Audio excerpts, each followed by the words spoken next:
All right, folks, welcome back to another edition of Behind the Glass. That's right, it's me, Bob, and today we are joined by Scottie Noline of the band Alliance out of Arizona. Hi, everybody. That's right. Shouts out Scottie one time. Thank you so much for coming on. That's right.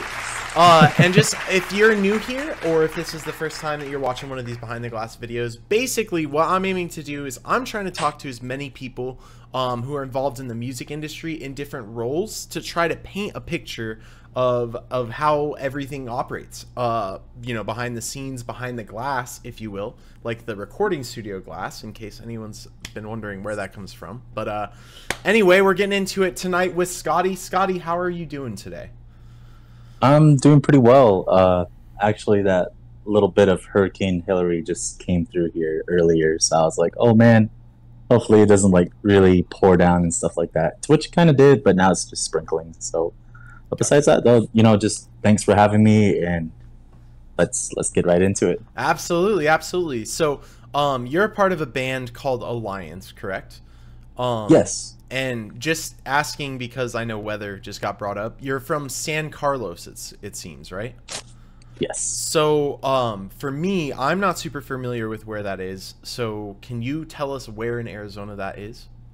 It's about 2 hours east from Phoenix, right next to a town called Globe, Arizona. Gotcha. It's roughly about 2 hours north of Tucson, though. So Yeah. we're kind of in this in between of like, we're not so close to Phoenix, we're not so close to Tucson. We're just like dead center.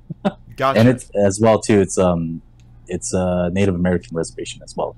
Gotcha. Okay, cool. I'm familiar with Globe, so now at least I know mentally whereabouts you are. So I appreciate that. You got a big old map in the back, just like. That's right, my mental map. I got it all assigned. So tonight, obviously, we're going to be talking about Alliance and the work that you do with Alliance. Can you tell us what you do in Alliance or for Alliance? Well, of course, I'm the lead vocalist of the band.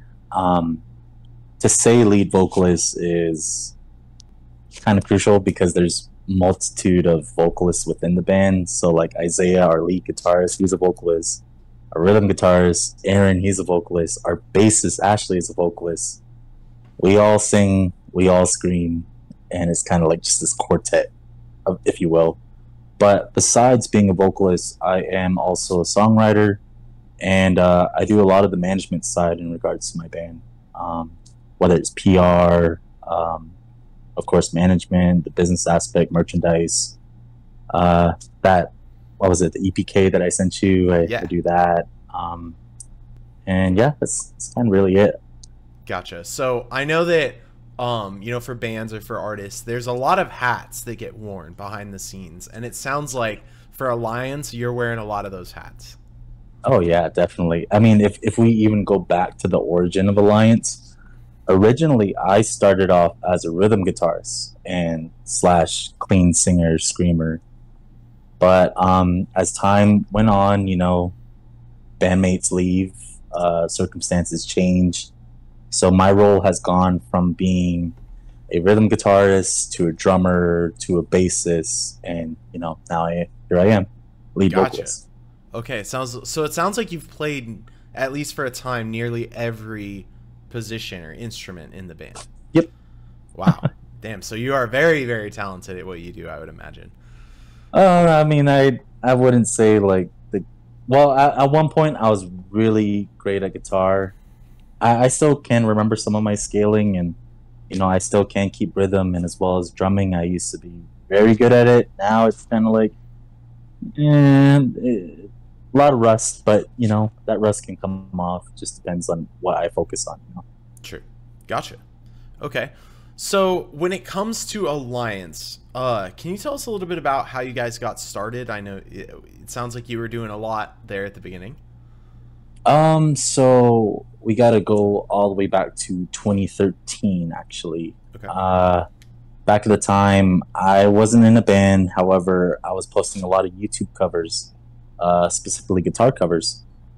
And you know, I think it was like a monthly thing. I was just covering just a song that I liked and so such and such. But what caught the attention of our lead guitarist Isaiah was I had posted to my Facebook this cover of Rose of Sharon by Killswitch Engage, and I still always remember this. But anyways, he seen the post, he liked it, and then he commented. He was like, "Hey, I play that song too, but I play it different."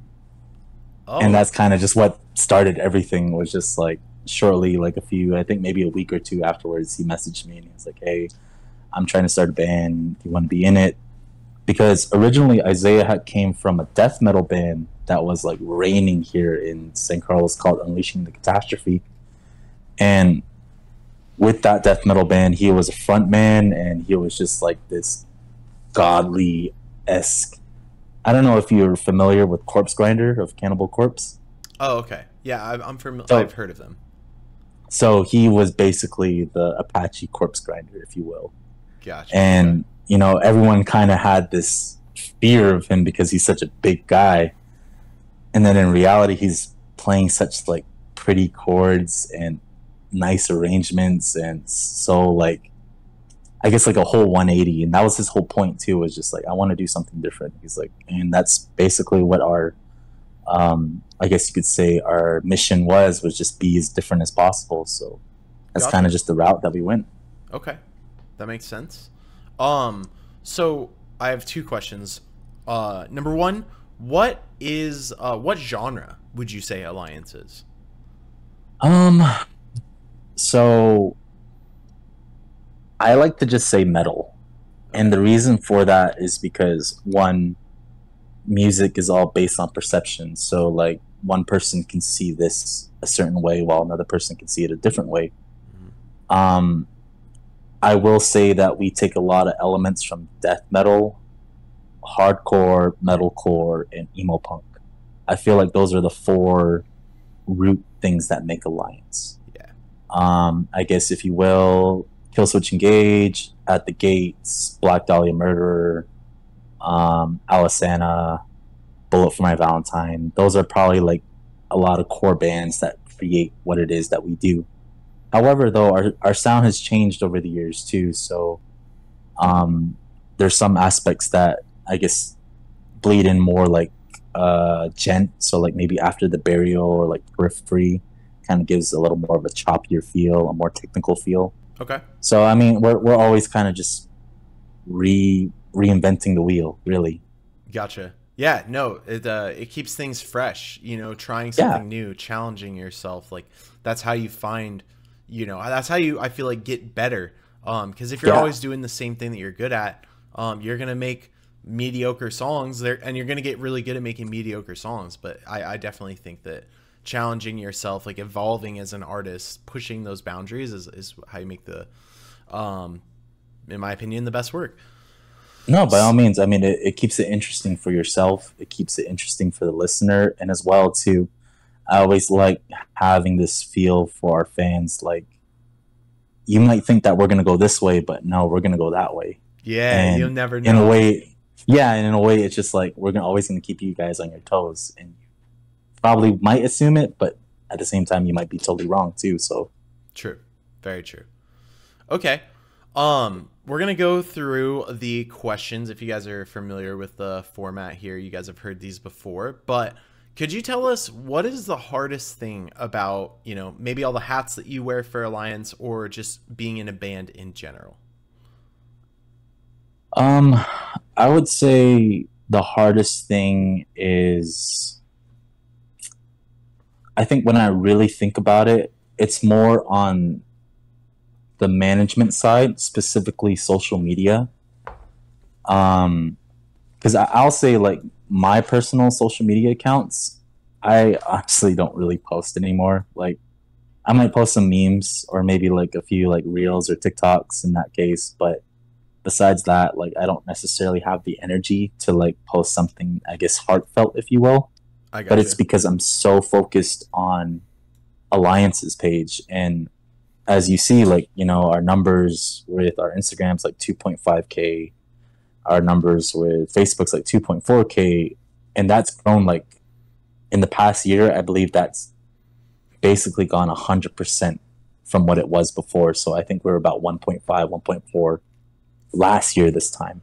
Gotcha. So that's just consistency with posting. That's posting like videos of us, posting photos of us, posting flyers of us, and just keeping that interaction with the fan base.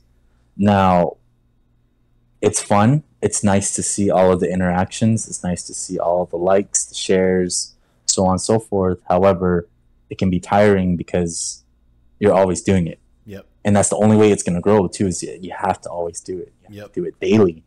And that, I feel like that's something that a lot of bands don't do. But if they would pay attention to that a little bit more, their reach will only grow even further than that, than what it already is, you know? Yeah. Well, you got to think, especially nowadays with how all social media sites, this might be, you know, a world changing event for you if you don't understand this already, but social media apps are designed to keep you engaged in the platform. So this is good and bad. It's bad because it's destroying our attention span and it's removing the ability for us to think for ourselves, but we can get into that another time. But what it's good for is what you're talking about, being consistent. The system is now set up to where, oh, here's a person that's getting traction. They're making quality posts. They're making posts consistently. They're going to push you harder. So exactly what you're saying, like it's Facebook, YouTube, TikTok, all these are waiting for you to upload the content so that they can spread it, because Facebook isn't making the content. You know, Facebook isn't writing the songs for you guys. Facebook isn't recording the songs. Like, all they're doing is sharing it, and they want the most quality posts and they want the most consistent, you know, authors of those posts to be engaging with their platform on a consistent basis. So yeah, the game is set up now where if you're consistent and you make the content and it's quality and you're reaching an audience that engages with it, it's just going to keep growing and growing and growing. You don't even, there's really nothing else to it at this stage. So yeah, and I mean at the same time too, it's like, I'm not saying like music's not important. I'm not saying like doing shows isn't important, because those are all pillars to what creates this life for you, you know? However, social media, specifically marketing is the term, is what is just as important for all of this. Without those people actually paying attention to what it is that you got going on socials, you're really going to probably have nobody that's going to be pulling up. But at the same time, if you're not, you know, putting in the hours for practice, if you're not putting in the hours for being on the road, then what if you have all of these followers and they show up, but you don't have nothing to say for it too? So, you know, it's always like a yin and yang, if you will. True. Yeah, you can't focus too much on one, because then the other, you know, is at the detriment. Yeah. Speaking of detriment, have there been any major setbacks that you guys have experienced as Alliance? So of course the pandemic. True. The global setback. Yeah. But to be honest, if we even go further than that, and you know, this is kind of a exclusive, if you will, for you. Oh. Except for I guess you could say our inner circle of people. But however, if we go as far back as 2015, so roughly 2 years after the band had formed, our original drummer, Coolio Johnson, had actually passed away. Oh, no. Yeah, he unfortunately he had tried hitchhiking back from the town over, back to home, and it was a hit and run situation. And I feel like that was one of the very first times that myself and Isaiah had gone through something as traumatic, something as hard, something as devastating, and then still trying to bounce back from that. Like, okay. And at the time too, we were kind of separated too, because I guess you could say we were in a hiatus, because we didn't necessarily know what was going to be of the band. Because once you first get into it, you think, you know, music or this music scene or stuff in that sort is this whole conceptual sex, drugs, rock and roll sort of thing. And then you start burning out on that. So that's why we kind of took this hiatus. However, you know, we lost our original drummer, Coolio. A few years later, we reform again. We have a different lineup. And, you know, our vocalist at the time, he steps down. and especially at a crucial time when we're rebuilding ourselves. So another setback. Yeah. Go through another phase, another lineup, another setback. And then finally, I think this is probably our fourth time going at it in the past like 10 years now. Uh-huh. So this has probably been the most consistent that we've been.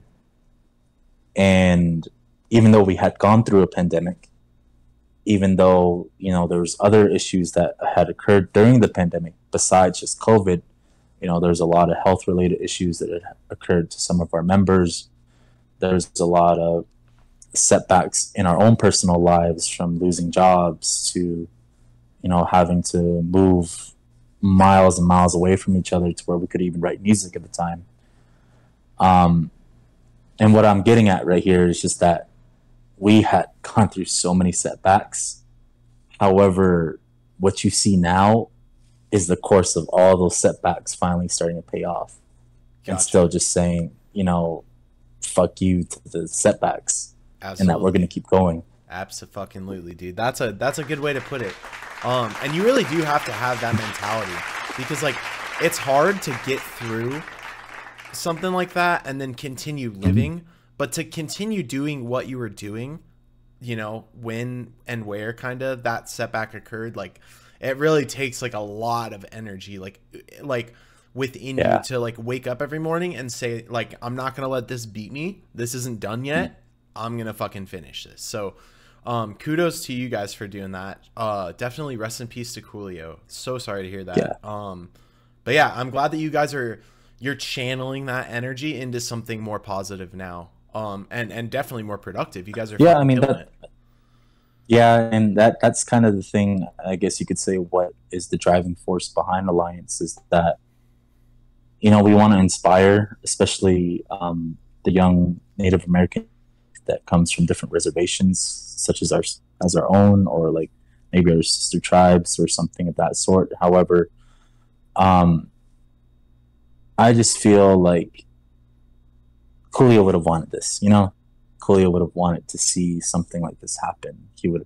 He always talked about like, hey, what if someday we go on tour? What if someday we play at these bigger venues? And it was always this dream, this fantasy. And then now, just this past year alone has been so crazy, ever since like Gladio and just everybody just wanting, I guess you could say, wanting us to show up, play. And it's been a blessing. It's been a bit tiring. However, still, we keep that in mind, keep that in heart. Like, this is what he would have wanted. And as well, this is not just for us, but it's such a bigger thing of like, this is for our people. This is for those that had always wanted to live this dream. So why not live it for them? You know? Yeah. That's powerful. That's super, super dope. Dude, yeah, it sucks that we lost Coolio, but like, you guys are using that as, because it's none of this shit is easy. Like waking up and existing nowadays is not even easy, but like waking up, existing, you putting on 12 hats in a day and working a full-time job and being in the band creatively, like it's hard. And like you got to have something that pushes you, like because then, especially with the consistency thing, like it's easy to just be like, I'm tired, I don't want to do this today, I don't want to do this week, I don't want to do this month, and then shit happens. And it is hard to keep your focus, you know. Absolutely. Well, I appreciate you getting real with us, telling us a little you know, more about the origin story behind Alliance. Real quick before we move on, what does Alliance mean in terms of like where did the band name originate? Well, so it was myself, Isaiah, Coolio, and our former vocalist Steven. We had kind of been like sitting on like different ideas of like, you know, what could our band name be? But something that we noticed from each other is like, you know, I come from like, I guess you could say like a emo sort of, I guess, softer acoustic side. I like indie rock. I like a lot of softer music. Isaiah comes from a death metal aspect, or like a real brutal metal type. Yeah. Coolio at the time came from a thrash metal classic rock background. and he fucking loved Iron Maiden to death. And then Steven came from a more like modern metalcore, deathcore sort of element. So it's kind of like this forming of an alliance, this forming of people that are coming together to express what they want to express. So that's the more technical aspect. Now, if we look into why it actually happened, there's this album called Allegiance from As Blood Runs Black. I was listening to this album. This is such a like critical, crucial deathcore, metalcore album of like the early 2000s. But I remember I was looking at the album cover and I was like, Allegiance. I was like, that would be something. I just like put my finger right where the G's at. Oh, Alliance. Hey, maybe that would be a cool idea. No way. And that's yeah. That's funny. That's funny. Yeah, that's creative. I don't think I've never really like wrote that story down, but that's honestly where it came from. We're getting all the exclusives tonight. Yeah, and then once I really started thinking about it, and still to this day, like we still each member comes from a background of like music, and we all like our own style of music. However, when it comes to Alliance, we all kind of like sprinkle these little seasonings of like ourselves into it to create what it is that we like. True. You guys are all bringing different life experiences from the reasons why you're making music or where you want to aim with the music. So I feel like that explains why you guys have such a complex, diverse, fresh, well-produced sound, because it's like, it's the byproduct of having so many diverse like opinions or like preferences with music. So that's really cool to know. Okay. No, but at the same time too, I will say that that diversity comes with its cons too, and we do bump heads a lot. Yeah. Sometimes we all don't see it. We all don't see things the same way, but it's like a brotherhood, or well, as well we have Ashley, so siblinghood, if you will. Yeah. So I mean, we might come into disagreements, but at the end of the day, we'll all agree to something. So. That makes sense. Okay. Well, we've talked about some of the lows, so we're going to switch to some of the highs. Do you have a favorite studio or recording setting memory? So if we go back to 2016, myself and Isaiah just moved into the city. We were living on 52nd and Broadway, right off the I-10, at this like hotel. What was it? Embassy Suite? No, American something. I can't remember the suite name. Mm-hmm. But anyways, we're doing this construction job and we're living at this hotel. However, at the time, we were more focused and lined in like we're gonna make it out of the res. We're gonna be on the city. We're gonna come into the AZ scene. But first, we need to lay out a demo. So what do? Isaiah had like this 8-channel Tascam. Just basically, it's this all-in-one recording device, to which we lined in like our mics into it, and we recorded a whole demo within our hotel room. Let's go. Okay. Yeah. A whole Tascam. Let's go. Yeah, and it was I will say, looking at, I mean, there's some really good, I guess you could say, good ideas, and as well, there was heart to it. However, audio quality wise, it was pretty rough. Yeah, but it's nice. It's nice to look back though, isn't it? Like, because your music now sounds great. Compare that to then, and you've made a lot of progress. You've done a lot. Yeah, definitely. And I guess we always look back like, audio might, like, maybe it might be a few hertz off, or it might be like a little offbeat, but nothing will compare to when we're recording ourselves in that little hotel. True. Are you saying low bar for the music. Yeah. Well, I mean, in Kidding, regards I'm to recording, that is. Yeah. No, you're whatever you're doing now sounds great. Whoever you're working with, wherever you're working at. Do you want to give them a little bit of shine? Do you want to tell us about? Oh yeah, Jacob Miles, man. Jacob If Miles. you guys ever, yeah, JACOBMILES. You can find him on Facebook. He doesn't just do metal, but he also does a lot of rap and hip hop. I believe a lot of lo-fi too. But you know, Jacob, we actually met him on a whim. It was through our buddy Winston of the band Ocean Harvest. Because at the time, and this was before Play-Doh too. So mind you, myself, I believe it was Aaron, Isaiah, and Laryl. We're all kind of sitting around the fire, and we're just like, okay, so what are our goals for 2023? So one of the biggest ones was like, we're gonna go record, and we're gonna go make an EP happen. So okay, doesn't matter how we're gonna do it, we're gonna do it, and cough up money somehow. Yeah. So I kind of just put a post on Facebook because I'm pretty, I guess you could say I'm well connected with a lot of people. So I was just like, hey, who does good recordings? So a lot of references started coming in, and Winston had commented, and he was like, Jacob Miles, man. He's like, you got to go to him.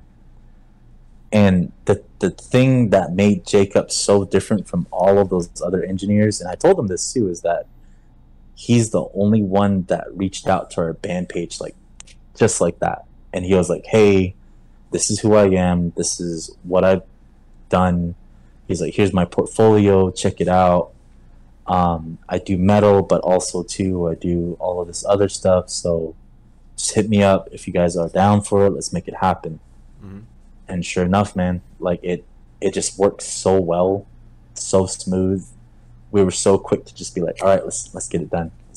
Let's schedule out time. We scheduled out time.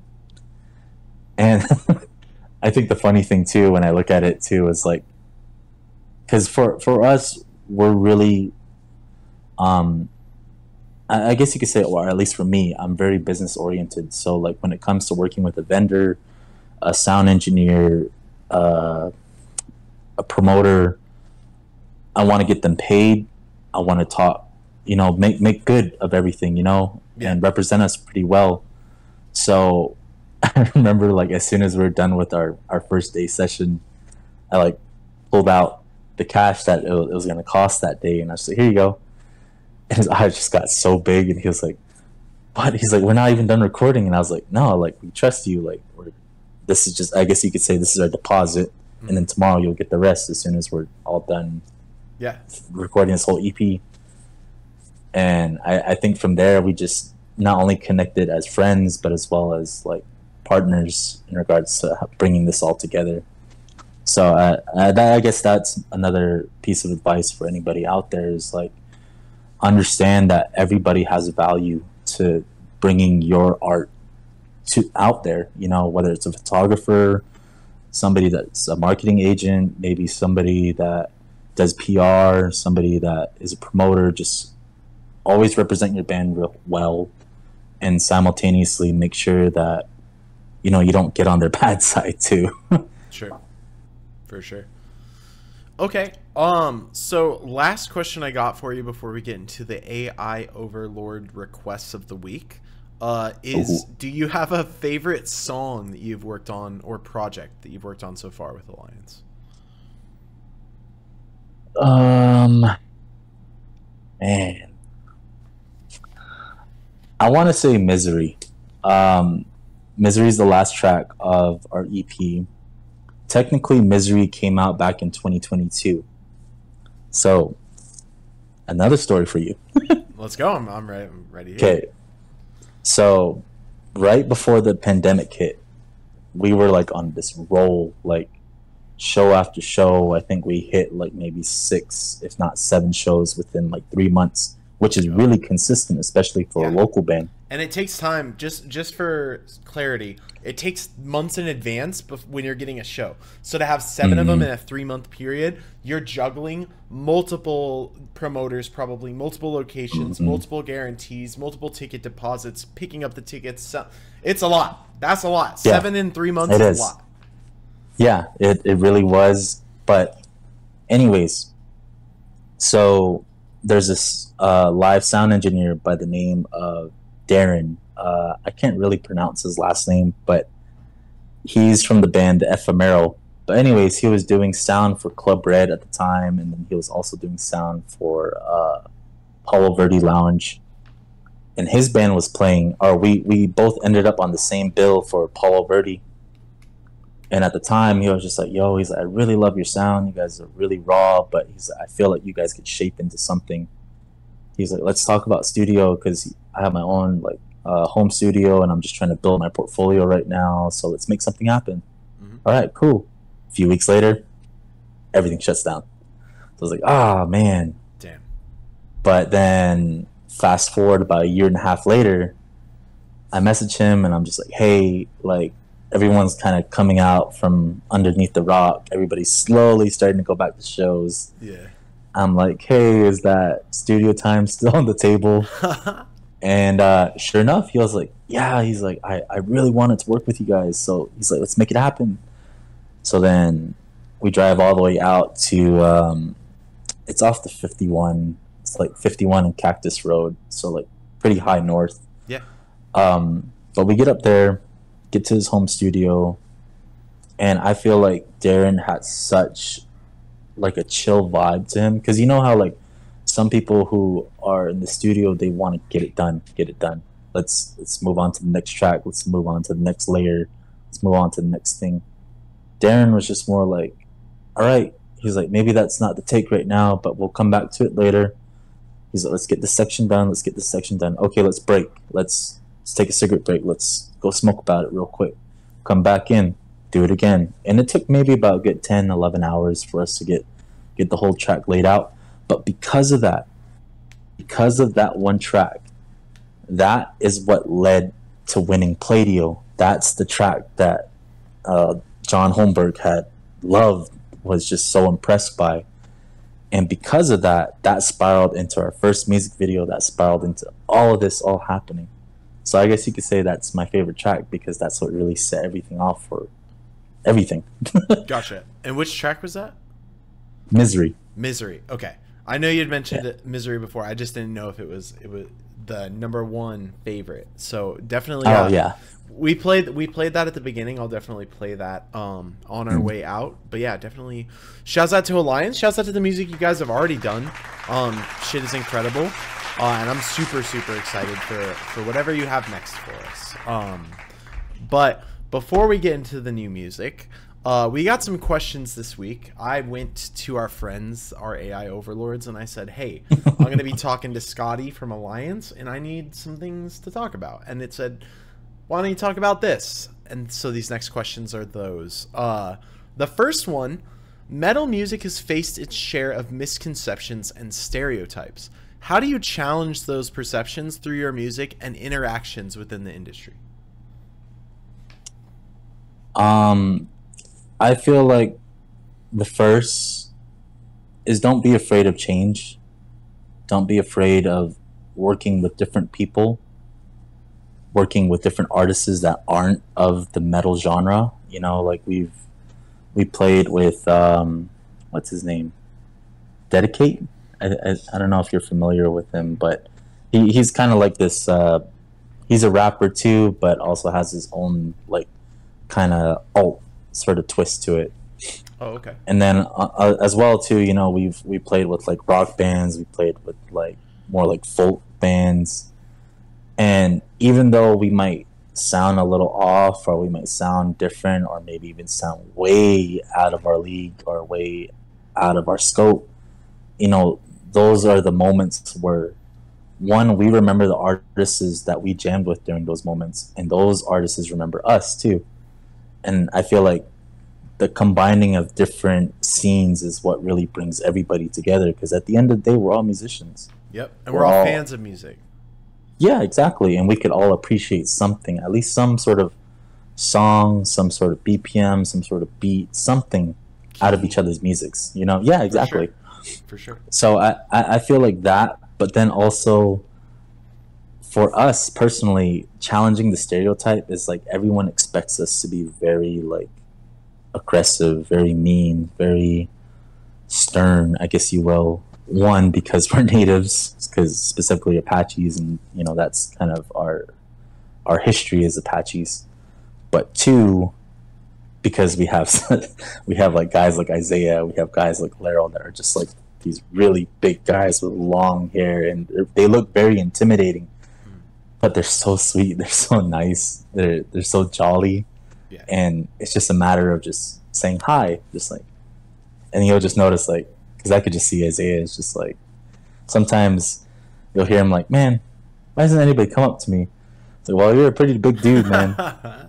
But then eventually, like somebody will come up and he's just like so thrilled. He's just like, "Oh," he's like, "Hi," he's like, "Let's thank you so much." He's like, "Do you need anything else?" And Yeah. you know, and I feel like that's also breaking the stereotype, or at least a good way to see things as well. Gotcha. Yeah, that makes sense. And probably once they see the big scary guy like being super personable with someone that's come up to them, I'm sure other people are encouraged. Like, oh, hey, he's Yeah, probably not that scary. You know? Yeah. it's a waterfall effect. Everybody just starts Yes, slowly sir. coming in. Yeah. Yes, sir. All right. Bet. Well, getting right into the next one. Metal lyrics often touch on social and political themes. How do you see your role as an artist in addressing these issues through your music? So historically speaking, with Alliance's music, I've only spoken politically once with one song. It's called War, and it's off of our demo. You could find it on YouTube. But War was addressing the no DAPL, you know, the North Dakota pipeline that was going through, and how there was a lot of Native Americans that were protesting that. Yeah. At the time, I just felt moved, and I felt like I needed to say something, and that was uh, my song to be able to express that. And that's probably the only time I've ever felt as strongly to talk about something like that.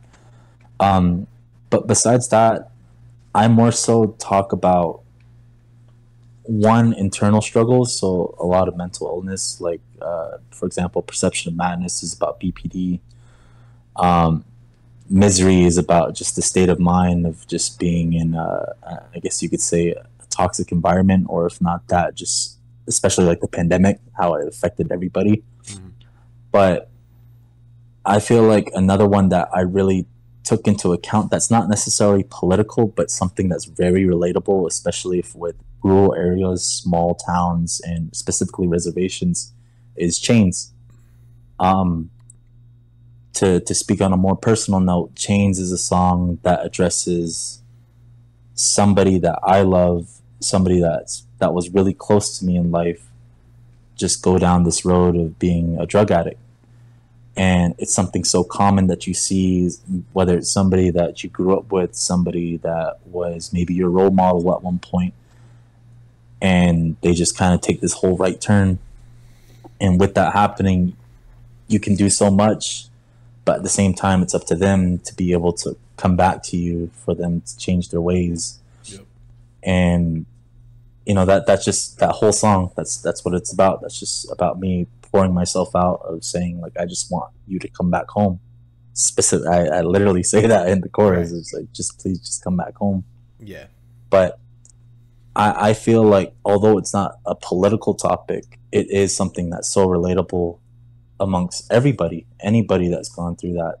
And it doesn't matter where you're from, what color you come from, what background you have. We've all experienced that in some form, some way. And that's just what I feel is what our music more so addresses, is something that can bring us all together, unite, alliance, bring us, formulate us to at least understand like, hey, you're not alone in this, because I feel the same way too. And that's the reason why we're singing. That's the reason why you're singing these lyrics back to me too. Fair enough. I like that a lot. Okay. Our next question is metal subgenres vary widely, each with its own characteristics. How does your band navigate these subgenres to create a distinct identity within the metal scene? I think a big one is like, we try not to look at what other bands are doing. and just kind of stay in field with what it is that we like listening to. I mean, to an extent, yes, some of that is metal, but a lot of it comes from a lot of different other genres. You know, like there's these different elements that I could think of, but I'm trying to think of an example specifically.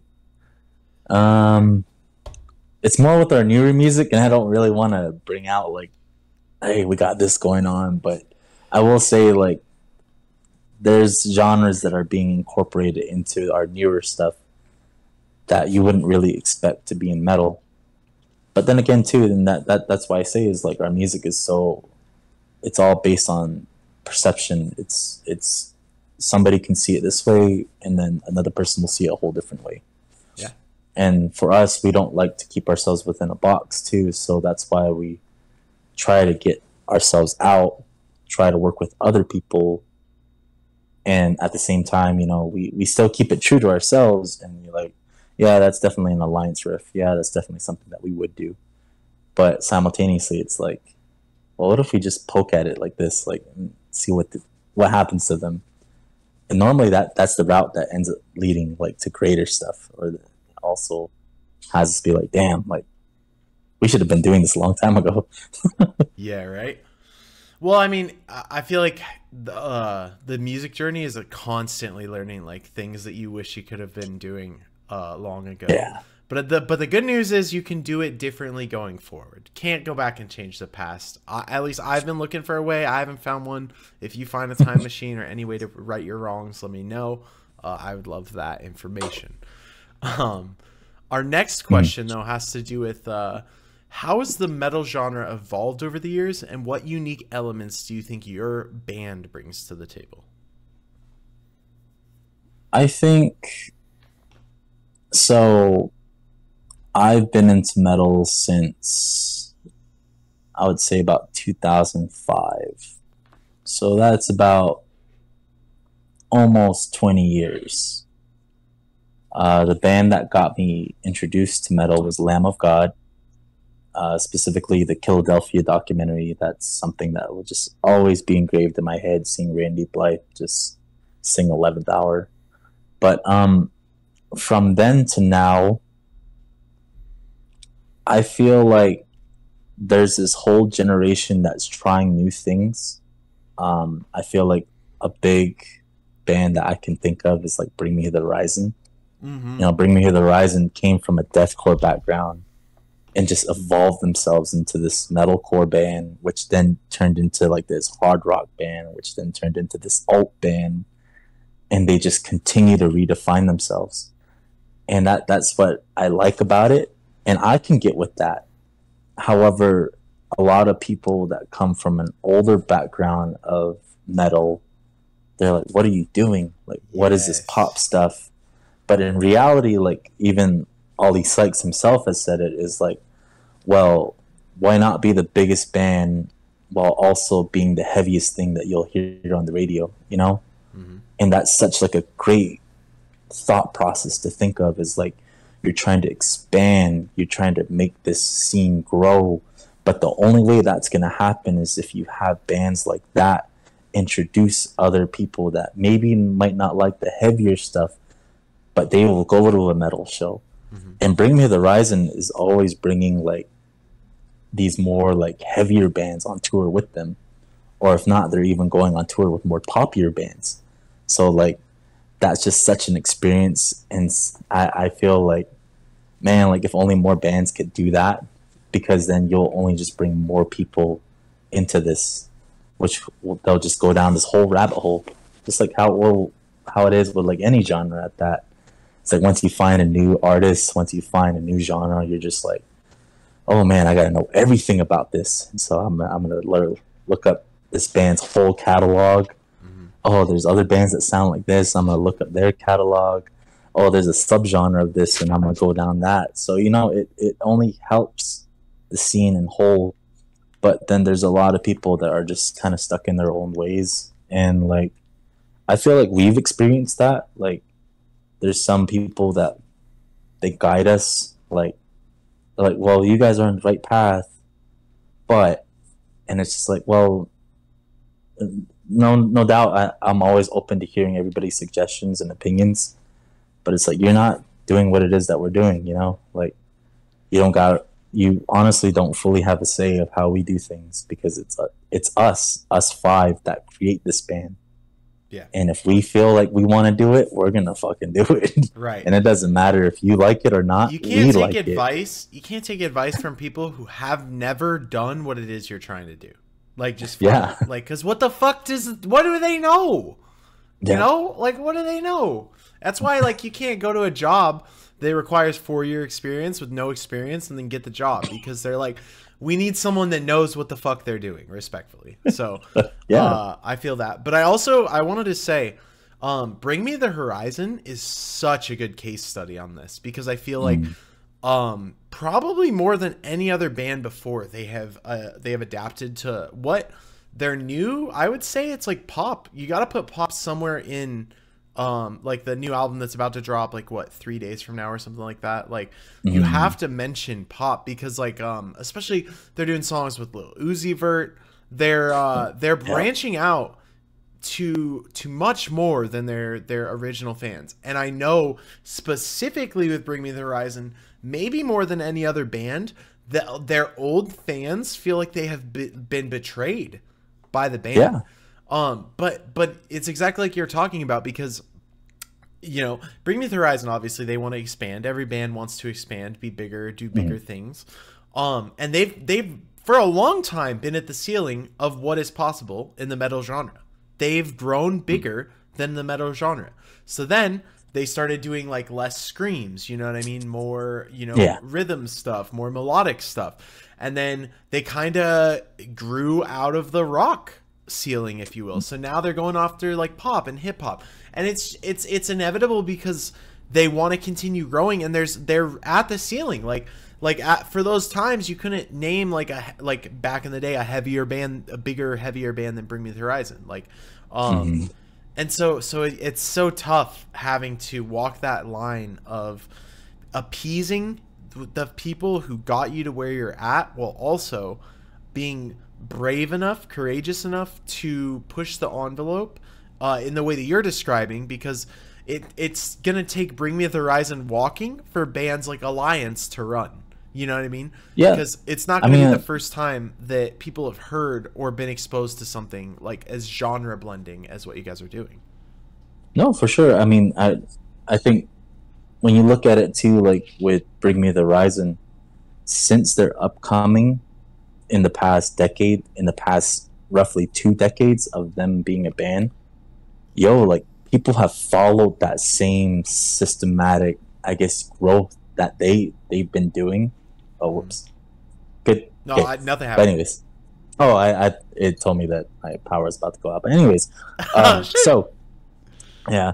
But anyways, so like you see bands following that same path that Bring Me the Horizon has gone, and they grow in the same way too. And that I feel like a good band to reference on that is like Bad Omens.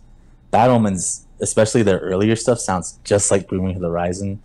And then as they grew into their own thing. But now there's such like this big metalcore metal band out there, probably just in not to the scope of what Bring Me the Horizon is, but still in their respected suit. It's just like, wow. And that's so cool to see, is like just bands growing. And I feel like maybe that's something that is such difficulty within metal, is like you want to see growth in these bands. You want to see this music evolve into something greater. But not everybody wants to see that evolution too, because they love their meat and potatoes, if you will. Yep. But you know, and there's bands that definitely give that meat and potatoes, whether it's death metal, hardcore, deathcore, punk rock, whatever you want to see it as. There will always be a band like that, you know. But you know, in this case, for me, I personally just liked the evolution process of seeing a band going from like their first album to then their 6th album. And I feel like the biggest thing that I could appreciate as a musician is like, wow, they did 6 albums. That's roughly 2-year cycles for each of those albums. They've gone for 12 years long. And it's because they continue to grow, they continue to expand their sound, and that's what I could appreciate. But you know, everybody has their own opinion, and that's just my own. You know. Sure. I feel that. Well, thank you. We appreciate you sharing your opinion for sure. So I'll get a couple more questions here. Okay. Metal music often explores intense themes. How do you approach conveying emotions and messages while maintaining the raw energy that defines the genre? So this is what usually happens for me, and I'm not saying that this is going to happen or telling other people that are watching this like do this and you'll capture the fire or whatever you want to call it. Yeah. But normally when I'm having really bad days, normally when shit's just not working out, maybe I got some bad news, maybe I'm going through my own spiral, and sometimes, because for me, I was diagnosed with BPD, so I go through these cycles, if you will, of every emotion, whether it's, you know, depression, anxiety, ADHD, all of these, PTSD as well. But I go through these cycles within, I guess, a few weeks, and in those cycles, there's sometimes where my thoughts get really dark. And what I'll do is to cope is, one, I'll breathe, but two, I'll just write whatever messed up stuff is going through my head. And it's not for a song, it's just for me to just let it out. And that I don't necessarily, you know, express it out to somebody accidentally. You know, it's just for me just to get it out of my system. So once it comes studio time, or once it comes recording time, or once it comes to me trying to piece together a song, I have these Lego blocks, if you will. Nice. Or I'll look back at those archives and I'll be like, yo, that was a really good line. And then I'll build off of that. And then from there, I can find my melody. From there, I can find what it is that I want to do from going on from that point. However, there's a lot of these harder times, these raw emotions, these raw feelings that I gotta deal with, and it's just basically me recording it. And as long as I can record that moment, then that's what usually evolves into what then becomes the song. And hey, sometimes not all of the ideas go through to the final product, but one, it's a healthier way of me coping with the things that I'm going through, and then two, it makes really good lyrics. So facts. No, that's a really good idea, and I might steal that. Number one, for like the outlet by all means. Of like what you said, like getting it out somewhere so it's not in your head to get out to someone else. That's really cool. And then obviously the productivity, like, you know, you already have, you don't have to like think about, like, because I struggle with that sometimes when I'm writing music, is like, I know that there's so much that's happened to me since I last wrote music, but like, how do I like pick one topic? So that's a really good idea. I'm gonna steal that for sure. Thank you. No, by all means. I mean, what I normally, I just keep it in my library of an archive, and sometimes, especially like when I'm recording, sometimes the syllables don't come out in the way that I want it to. Mm-hmm. So that's especially a good time for me to look back of like, well, maybe that might fit, maybe that might fit. And then plus too, the sound engineer isn't going to wait for you all day to try to figure something out. Like you'd be surprised. You'd be surprised, bro. I feel like hip hop sessions, bro, if you go to a 2-hour session, 1 hour is writing. Well, I mean, that's the thing too, is like, it's a lot of money. Yeah, it is. If you have the money, for sure, I would definitely encourage it. Make the best of what you want to make. Yeah. But if you're tight on budget and if you're tight on time, you need to get this like within the next 5 takes. Yeah. Real quick tangent.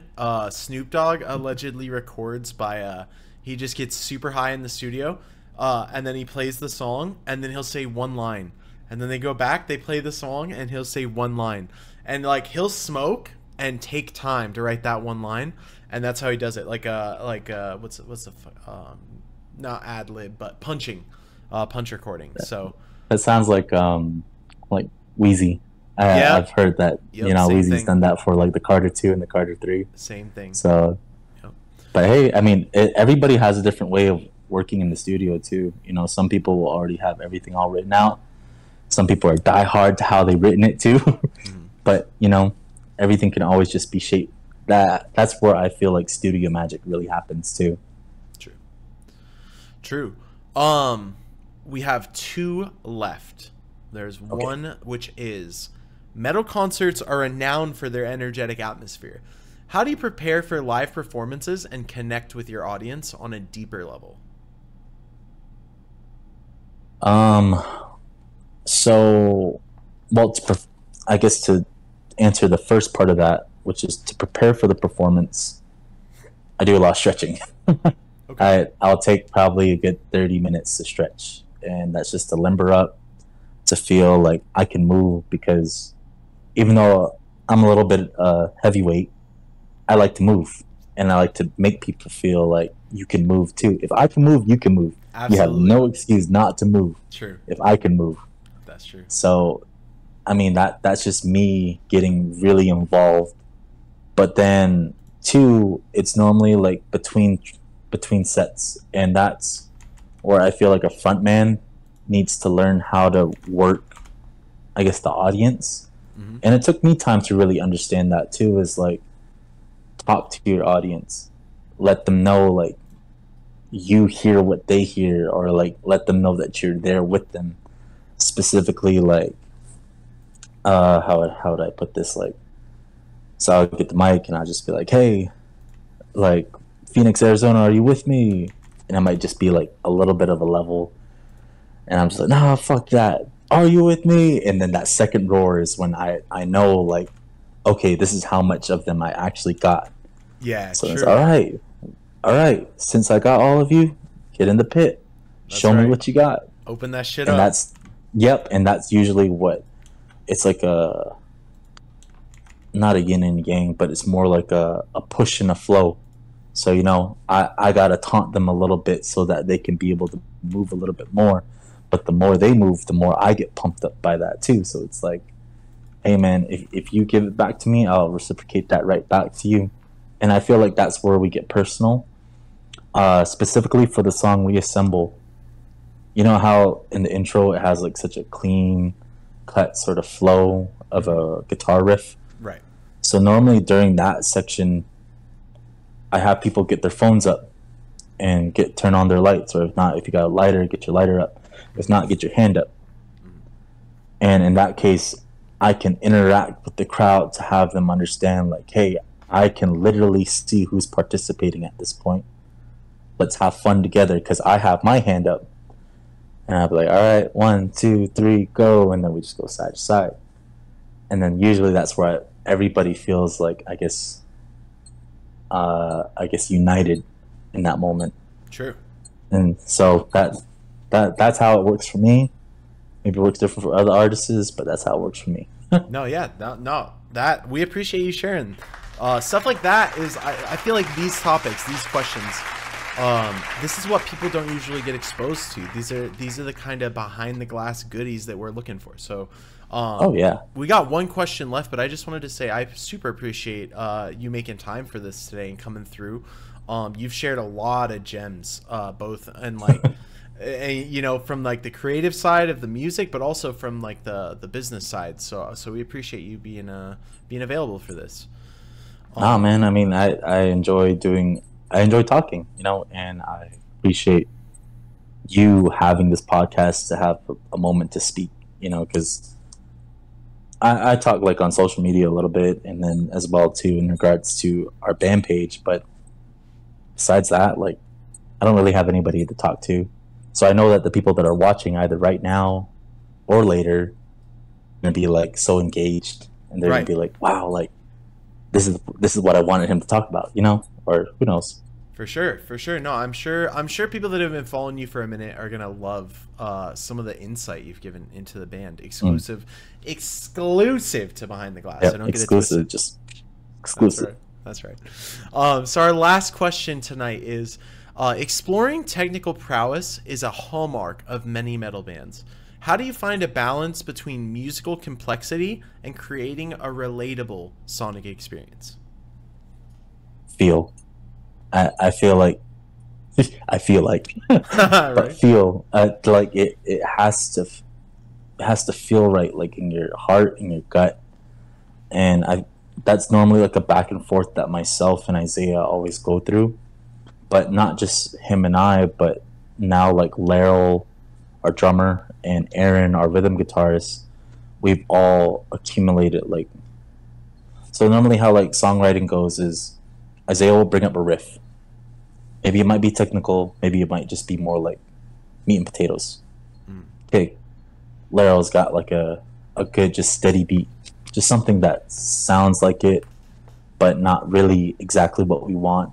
Maybe we might want him to crank up the technicality notch of it, or maybe we want him to do something a little bit more meat and potatoes. Normally, because Aaron comes from a hardcore punk rock background, so he wants it loud, he wants it fast. But Isaiah comes from a more death metal, technical guitarist background, so he wants more riffing, sweeps. He wants that guitar to really sing alongside with everybody. So normally I'm the balance between both ends, and I'll be like, well, what if you bring that up just a little bit, or what if you like speed that up a little bit more, and what if you bring that down a little bit?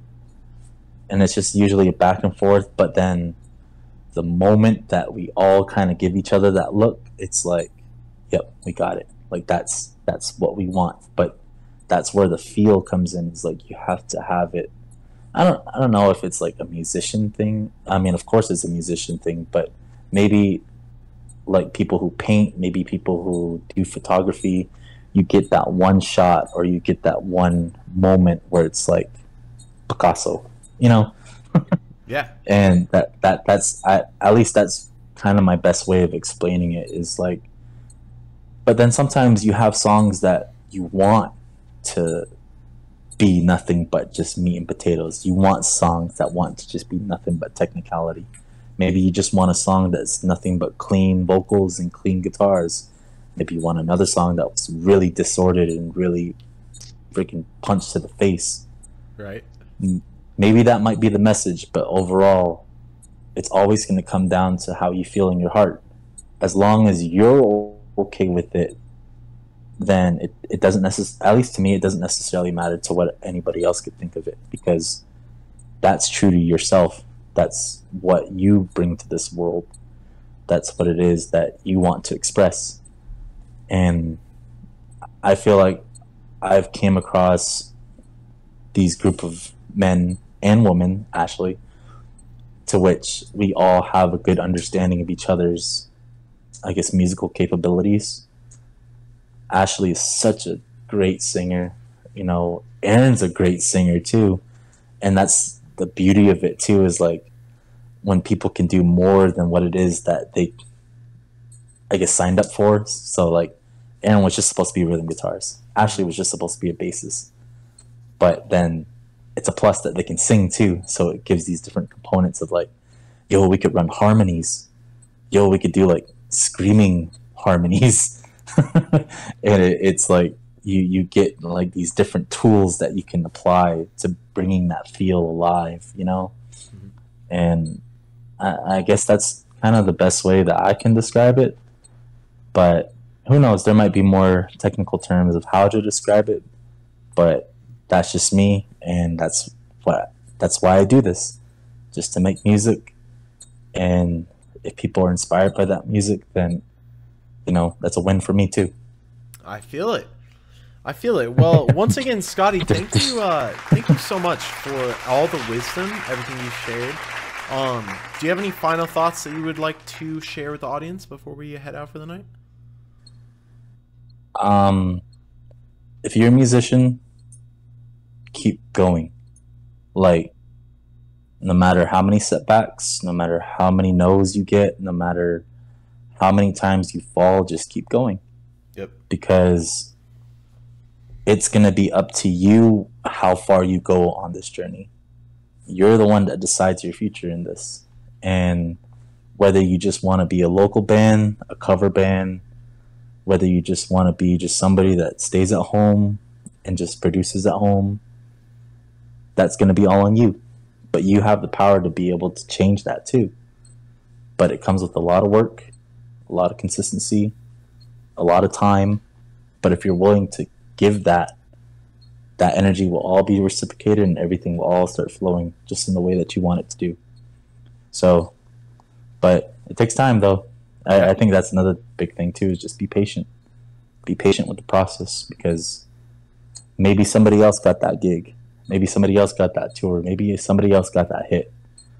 But your come up is going to soon happen. But you got to keep working, and you can't be distracted by everybody else. You just got to keep doing you. Yep. So. It's not about the destination, it's about the journey. So you got to embrace the journey. You got to embrace the journey, or else you won't appreciate the destination when you get there. For sure. Because then what are you even working for, you know? Yep. 100%. Well, Scottie, once again, thank you so much. I've got all the links in the chat for you. Instagram, Spotify, Apple Music, Facebook, all that. Just search Apaches in a Band. Apaches in a Band. Apaches in a Band. And if you're still watching on YouTube, like the fucking video, bro. Subscribe. Literally, it's like 80% of y'all watching this are not subscribed. Literally, what's going on? Subscribe right now. Just pause the video. Just subscribe, like the video, comment, let me know how you feel about it, and that's it. And that's it. I dare you. That's right. Scottie, once again, I appreciate you so much for coming out. Thank you for being a part of this. And we're going to get into Misery, your favorite song. We're going to get into it as we send it out here. Alliance, you guys can find them on all of your favorite music platforms. And this has been Behind the Glass. Thank you guys so much. Woo!